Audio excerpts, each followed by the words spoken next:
नमस्कार दोस्तों, आप सबका अनेक कोचिंग सेंटर सुल्तानपुर में आप सबका बहुत बहुत स्वागत है। और आज हमारी नदी की दूसरी क्लास होगी और बहुत महत्वपूर्ण क्लास होगी, मास्टर क्लास होगी। और कल क्लास हुई थी नदी की, तो भारत की जितनी महत्वपूर्ण नदियां थी लगभग उसमें जो इम्पोर्टेंट था सभी नदियों को हम बता दिए थे। लेकिन उसमें भारत में सबसे बड़ी नदी क्या है? गंगा नदी है। तो गंगा नदी की बहुत सारी सहायक नदियां हैं, तो आज पढ़ाएंगे गंगा नदी तंत्र। इसकी जो सहायक नदियां हैं वो कहां से निकली हैं, लंबाई कितनी है, और सारे एग्जाम में आने वाले जो क्वेश्चन बनते हैं यहाँ से सभी क्वेश्चन को आज हम बताएंगे। देखिए क्या है गंगा नदी तंत्र। अगर पूछेगा बताओ भारत की सबसे लंबी नदी क्या है, तो क्या बताओगे? गंगा। गंगा क्या है? अगर पूछ लिया भारत की सबसे लंबी नदी, भारत की सबसे लंबी नदी क्या बताओगे? क्या बताओगे? गंगा। क्या है? गंगा। और बड़ी पूछेगा तो तब भी गंगा। अगर लंबी पूछे या बड़ी पूछे तब भी क्या होगा? तब भी गंगा होगा। तब भी क्या होगा? गंगा होगा। और गंगा की लंबाई क्या बताए तो कितनी है? 2525 किलोमीटर। कितना? 2525 किलोमीटर। गंगा नदी कहां से निकली है? कहां से निकली है? गंगोत्री से। ठीक है, कहां से निकली है? गंगोत्री से। देखिए यहां से क्या होगा, यहाँ पे ये है भारत, ठीक है। ये कौन देश है? ये नेपाल है। ये कौन सा है? ये है नेपाल। अगर पूछेगा ये क्या है कि ये क्या है? नेपाल है। ये नेपाल है। हाँ, ये है नेपाल। ये क्या है? नेपाल है। अब देखिए इसमें गंगा नदी तंत्र में गंगा नदी का नाम गंगा क्यों पड़ता है? किन नदियों के मिलने से उसका नाम गंगा पड़ता है? दो, भागीरथी और अलकनंदा। तो यही देखो, ये जो स्थान है इसी का नाम क्या है? देवप्रयाग। क्या नाम है? देवप्रयाग। गंगा का नाम कहां से? देवप्रयाग से। ये जो स्थान दिखाई पड़ रहा है इसका नाम क्या है? देवप्रयाग। और देवप्रयाग से इसका नाम क्या पड़ता है? गंगा। क्या पड़ता है? गंगा। उसके पहले यहाँ पे एक स्थान है गंगोत्री, और गंगोत्री से एक नदी निकलती है जिसका नाम क्या है? भागीरथी। क्या नाम है? भागीरथी। और दूसरा एक स्थान है सतोपंथ ग्लेशियर। क्या नाम है? सतोपंथ ग्लेशियर। और जो सतोपंथ ग्लेशियर है इसका क्या नाम है? अलकनंदा। क्या नाम है? अलकनंदा। बस समझ में ना, जो सतोपंथ, देखो ये भी स्थान है उत्तराखंड में है, और गंगोत्री कहाँ है? उत्तराखंड में है। और ये सतोपंथ ग्लेशियर कहाँ पे है? उत्तराखंड में है। तो गंगोत्री से निकलती है भागीरथी नदी, और सतोपंथ ग्लेशियर से क्या निकलती है? अलकनंदा नदी। और दोनों आगे कहा मिलती है? देवप्रयाग में। और देवप्रयाग से उसका नाम क्या पड़ता है नदी का? गंगा। उसके पहले इसको कहते हैं भागीरथी नदी है, ये अलकनंदा। तो भागीरथी नदी के बाद देवप्रयाग, और देवप्रयाग से यहाँ से एंट्री मारते हुए गंगा नदी यहाँ से बहती हुई जाती है। अच्छा, अगर क्वेश्चन पूछ ले गंगा नदी बताओ भारत में किस जिले से प्रवेश करती है? इसमें उत्तर प्रदेश में किस जिले से प्रवेश करती है? उत्तराखंड, उत्तर प्रदेश और बिहार, झारखंड और पश्चिम बंगाल, 5 राज्यों से बहती है ना। गंगा नदी भारत में कितने राज्यों से मिलकर होकर जाती है? 5 राज्य। अगर पूछेगा गंगा नदी भारत के कितने राज्यों से होकर जाती है, तो गंगा नदी भारत के 5 राज्यों को 5 राज्यों से होकर बहती है। 5 राज्यों से होकर बहती है। कौन कौन होगा बताओ? यूके, उत्तराखंड, और नंबर 2 क्या होगा? उत्तर प्रदेश, और क्या होगा भैया? तो बिहार होगा, और 4 नंबर देखो क्या होगा? झारखंड होगा, और 5वां क्या होगा? पश्चिम बंगाल। किसका क्षेत्र है ये? ममता दीदी का। और पश्चिम बंगाल की राजधानी कोलकाता। तो भारत में गंगा नदी 5 राज्यों से होकर बहती है, और 5 राज्य के बाद पश्चिम बंगाल के बाद कहां एंट्री मार जाएगी? वो बांग्लादेश में। और बांग्लादेश में यही कौन डेल्टा है? सुंदरबन डेल्टा, जो कि विश्व का सबसे बड़ा डेल्टा है। डेल्टा मतलब क्या होता है? जहां नदियां आके मिट्टी को बहा के ले जाती है, बहुत बड़ा मैदानी भाग बन जाता है दलदली क्षेत्र। यहाँ मैंग्रोव वन भी पाए जाते हैं। तो अच्छा बताओ, गंगा नदी का नाम गंगा क्यों पड़ता है? क्योंकि उसमें अलकनंदा और भागीरथी 2 नदियां आके मिलती हैं। कहाँ मिलती हैं? देवप्रयाग में। तब से उसका नाम क्या पड़ता है? गंगा पड़ता है। और यहाँ से होते हुए अब इसी में कर्णप्रयाग मिलेगा, उसके बाद यहाँ हरिद्वार के बाद हरिद्वार किसमें लगता है? हरिद्वार किसमें लगता है? हरिद्वार किसमें लगता है?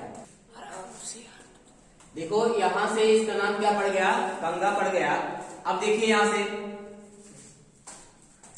तो गंगा नदी हरिद्वार, हरिद्वार कहां पे है? उत्तराखंड में। कहां पे है? उत्तराखंड में। और हरिद्वार के बाद ही क्या चालू होता है? उत्तर प्रदेश। क्या चालू होता है? उत्तर प्रदेश। और उत्तर प्रदेश में जब एंट्री मारती है, बताओ उत्तर प्रदेश के कौन से जिले से प्रवेश करती है गंगा? बिजनौर। कौन जिला? अगर पूछिए गंगा नदी बताओ यूपी में कौन से जिले से प्रवेश करती है तो क्या होगा? बिजनौर। गंगा नदी लिख लो, गंगा नदी, गंगा नदी उत्तर प्रदेश में, उत्तर प्रदेश में, गंगा नदी उत्तर प्रदेश में बिजनौर, कौन जिला? बिजनौर जिले से, बिजनौर जिले से प्रवेश करती है। बिजनौर जिले से प्रवेश करती है, प्रवेश करती है। ये बहुत इंपॉर्टेंट है। गंगा नदी उत्तर प्रदेश के बिजनौर जिले से प्रवेश करती है। अब देखो गंगा नदी की सबसे बड़ी सहायक नदी पूछेगा तो क्या होगा? बताओ। यमुना होगा। और यमुना की लंबाई कितनी है? 1310 किलोमीटर। यमुना नदी निकली कहां से? ये भी उत्तराखंड से निकली है। यमुना नदी कहां से निकली है? उत्तराखंड से निकली है। तो यही के ऊपर एक स्थान है जिसका नाम है गोमुख। क्या नाम है? गोमुख। और ये कौन जिला है? उत्तरकाशी जिला। उत्तराखंड का जिला है उत्तरकाशी जिला। और यही क्या स्थान है? गोमुख। और गोमुख से कौन नदी निकली? यमुना। हरियाणा दिल्ली होते नहीं, हरियाणा नहीं, यहाँ पे दिल्ली आगरा जो है किस नदी किनारे है? यमुना। तो यहाँ से होते हुए ऐसे यहाँ से बहते हुए और कहाँ के मिलती है? बताओ। प्रयागराज में। कहा मिलती है? प्रयागराज में। यहाँ लगता है कुंभ मेला। और कुंभ मेला कितने साल बाद लगता है? 12 साल बाद। कितने साल बाद? 12 साल बाद। यही क्या है? प्रयागराज है। यही क्या है? प्रयागराज जिला जो है, प्रयाग यही है। ये क्या है? प्रयाग। प्रयाग लिखो, क्या बोलते हैं? प्रयाग। संगम, संगम नगरी। इलाहाबाद प्रयाग क्या है? संगम नगरी प्रयागराज। तो अगर पूछेगा गंगा नदी की सबसे बड़ी सहायक नदी क्या है तो क्या बताओगे? यमुना। क्या है? यमुना। और यमुना नदी की कई सहायक नदियां हैं। कौन कौन? चंबल। कौन है? चंबल। और चंबल नदी जो है इसकी लंबाई कितना है? 1024 किलोमीटर। और चंबल नदी निकली कहां से है? एमपी। अगर राज्य पूछेगा तो क्या होगा? एमपी होगा। कहां से? जाना पाव की पहाड़ी से। पूछ लिया, मान लो चंबल नदी कहां से निकली है, क्या बताओगे? एमपी से, जाना पाव की पहाड़ी से। बात समझ गए ना? अब देखो इसके बाद दूसरी सहायक नदी इसकी है सिंध। ये भी कहां से निकली है? एमपी से। और लंबाई कितना है? 470 किलोमीटर। कितनी है? 470 किलोमीटर। तीसरी सहायक नदी है बेतवा। बेतवा की लंबाई कितना है? 590 किलोमीटर। और लंबाई नाम कहां से निकली है? एमपी से, रायसेन से। स्थान का नाम क्या है? रायसेन। जिला जो है रायसेन जिला है मध्य प्रदेश का। वहां से कौन नदी निकली है? बेतवा। उसके बाद केन नदी है। कौन नदी है? केन नदी है। उसके बाद टोंस नदी है। टोंस नदी की लंबाई कितनी है बताओ? टोंस नदी की लंबाई पूछेगा तो टोंस नदी की लंबाई 150 किलोमीटर है। कितना? 150 किलोमीटर है। इसकी लंबाई है 150 किलोमीटर। बताओ किसकी? टोंस नदी कहाँ है?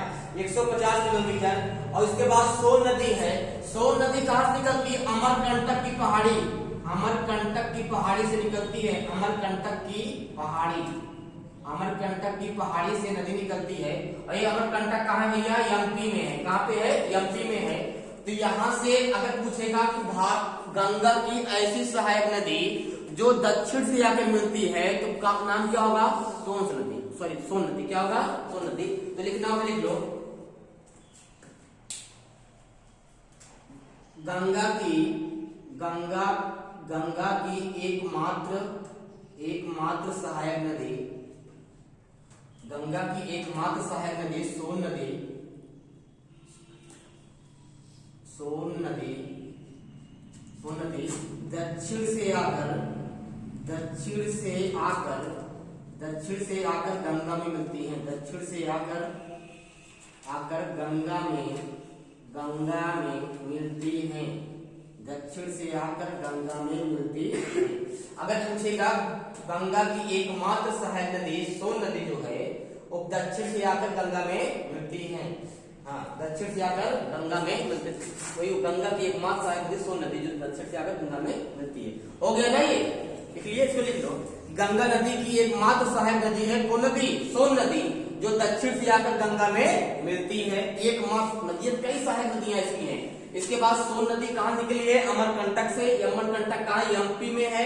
एमपी और छत्तीसगढ़ दोनों मिला के है। कहीं कहीं आपको एमपी मिलेगा, कहीं कहीं छत्तीसगढ़ मिलेगा। तो पहाड़ी राज्य अलग अलग है, लेकिन पहाड़ी को क्या करना है? वहां फैला हुआ है, वहां फैला हुआ है, तो एमपी में आता है और छत्तीसगढ़ में भी उसका कुछ भाग आता है, तो ये एमपी से निकली हुई है। इसके बाद यहाँ देखो, इसकी सहायक नदी में रामगंगा है। क्या है? रामगंगा। और उसके बाद क्या है? गोमती है। गोमती और रामगंगा की लंबाई कितनी है बताओ? 576 किलोमीटर। ये जो नदी रामगंगा निकली है, इसकी लंबाई कितना है? 576 किलोमीटर। इसके बाद क्या है? गोमती है। गोमती की लंबाई कितना है? 930 किलोमीटर। गोमती नदी की लंबाई कितना है? 930 किलोमीटर। और गोमती नदी कहां से निकली है बताओ? अरे गोमती नदी की लंबाई कहीं कहीं 900 किलोमीटर मिलेगा, ठीक है। तो गोमती नदी कहां से निकली है बताओ? पीलीभीत से। कहां से निकली है? पीलीभीत से। और पीलीभीत कहां है? यूपी में है। और पीलीभीत नेपाल का बॉर्डर भी है। अगर पूछेगा यूपी का जिला जो है पीलीभीत, ये थोड़ा यहाँ उद्यानवी है। पीलीभीत में, पीलीभीत में क्या है? उद्यानवी है। और ये नेपाल से सटा हुआ है। किससे सटा हुआ है? नेपाल से सटा हुआ है। अब यही के बाद देखो मिलेगी घाघरा नदी। कौन सी? घाघरा। और इसी घाघरा को क्या बोलते हैं? सरयू नदी। घाघरा का दूसरा नाम क्या है? सरयू बोलते हैं इसको, सरयू नदी। यही है फैजाबाद में, अयोध्या में। अयोध्या में जो नदी गई है, तो कौन नदी है वो? घाघरा, सरयू। और ये कहां से निकली है? नेपाल से। कहां से निकली है? नेपाल से। और घाघरा नदी की लंबाई कितनी है? 1080 किलोमीटर। इसके बाद क्या है? गंडक। गंडक भी नेपाल से निकली है, बिहार में तबाही मचाती है। ये बिहार से होते हुए कहां मिल गई है? गंगा नदी में। तो गंडक की लंबाई कितना है? 814 किलोमीटर। इसके बाद क्या है? कोसी नदी है। कोसी नदी भी नेपाल से निकली है। और कोसी नदी की लंबाई कितना है? 729 किलोमीटर है। इसके बाद महानंदा है। ये सिक्किम से निकली है। कहां से? सिक्किम की पहाड़ी से निकली है महानंदा नदी। और महानंदा नदी की लंबाई कितना? 360 किलोमीटर। महानंदा नदी की लंबाई कितना है? 360 किलोमीटर है। ये भी आते हुए पश्चिम बंगाल में गंगा नदी में मिल जाती हैं। ये सब क्या थी? भारत की सहायक, गंगा की सहायक नदियां थी ये। और गंगा की कई सहायक नदियां हैं। देखो चंबल, मध्य प्रदेश चंबल, सिंधु। सिंधु में अलग है। सिंधु जो है वो मानसरोवर झील वाली है, जो कल बताए थे कि कितनी लंबाई है? 280 किलोमीटर है। वो सिंधु नदी है। और ये सिंध नदी है, ये एमपी से निकली हुई है। और इसके बाद बेतवा, केन, टोंस और सोन नदी हो गई। किसकी सहायक नदी है? ये यमुना की है। किसकी है? यमुना की। लेकिन यमुना किसमें मिली है? गंगा में। तो पूछेगा भारत की सबसे बड़ी सहायक नदी कौन सी है? क्या बताओगे? यमुना। और भारत की सबसे बड़ी नदी कौन सी है? तो गंगा। भारत की सबसे लंबी नदी कौन है? तो यमुना, सॉरी गंगा। गंगा नदी की लंबाई कितनी है? 2525 किलोमीटर। तो यहाँ देखो जितनी नदियां सबकी लंबाई लिख दी है, ठीक है, लंबाई लिख दी है। अब ये समझ में आ नहीं आया बताओ? गंगा नदी कहां से पड़ती है? देवप्रयाग से। उसके पहले उसका नाम क्या था? भागीरथी और अलकनंदा। और भागीरथी कहां निकली है? गंगोत्री से। और अलकनंदा कहां निकली है? सतोपंथ ग्लेशियर। और ग्लेशियर के बारे में बताया तुम लोग, बर्फ का भाग होता है, पहाड़ी होता है, तो ग्लेशियर से निकली हुई है। और कभी कभी यहाँ देखो ग्लेशियर पिघल भी जाता है उत्तराखंड में। और उसके बाद इसके ऊपर उत्तरकाशी जिला है, गोमुख स्थान है, वहां से कौन नदी निकलती है? यमुना। यमुना नदी दिल्ली से होते हुए कहाँ की मिलती है? प्रयाग में। कहाँ मिलती है? प्रयाग में। इसी को कहा गया संगम नगरी, संगम जहाँ मिलती है। तो गंगा और यमुना मिली नहीं मिली? और यमुना जब मिल गई तो यमुना नदी का अस्तित्व समाप्त। तो किस नदी में मिल गई? गंगा में। तो गोमती अपने यहाँ जो है ये कहाँ से? पीलीभीत से निकलती है गोमती। और गोमती पीलीभीत से निकलते हुए सीतापुर, लखनऊ, बाराबंकी, सुल्तानपुर और जौनपुर होते हुए गाजीपुर में किससे मिल गई? गाजीपुर में गंगा नदी में मिल गई, ठीक है। रामगंगा की भी वही हाल है, वो भी किसमें मिल गई? गंगा में। उसके बाद घाघरा नेपाल से निकली है और फैजाबाद, देखो फैजाबाद अयोध्या में से होते हुए किसमें मिल गई? गंगा में। वही गंडक नदी जो है बाढ़ बहुत आती है इस पे, बिहार में जब बाढ़ती है बरसात के मौसम में तबाही मचा देती है। और उससे खतरनाक है कोसी नदी, और कोसी नदी को बिहार का शोक भी कहते हैं। तो बिहार का शोक किस नदी को कहते हैं? बिहार का शोक कोसी नदी को, किसको? कोसी नदी को कहते हैं, कोसी नदी को कहते हैं, कोसी नदी को कहते हैं। तो ये आज हमारी दूसरी क्लास थी, ठीक है, गंगा नदी तंत्र। इसमें लगभग जितनी नदियां थी गंगा नदी की सहायक में उनको हम बता दिए, उनकी लंबाई, उद्गम स्थान सब बता दिए। और कल हमारी तीसरी क्लास होगी कौन? ब्रह्मपुत्र नदी तंत्र। कौन सा होगा? ब्रह्मपुत्र नदी तंत्र। हमें विश्वास है, आशा है तुम लोग के समझ में आया होगा क्लास, ठीक है। अब कल शुरू करेंगे। धन्यवाद।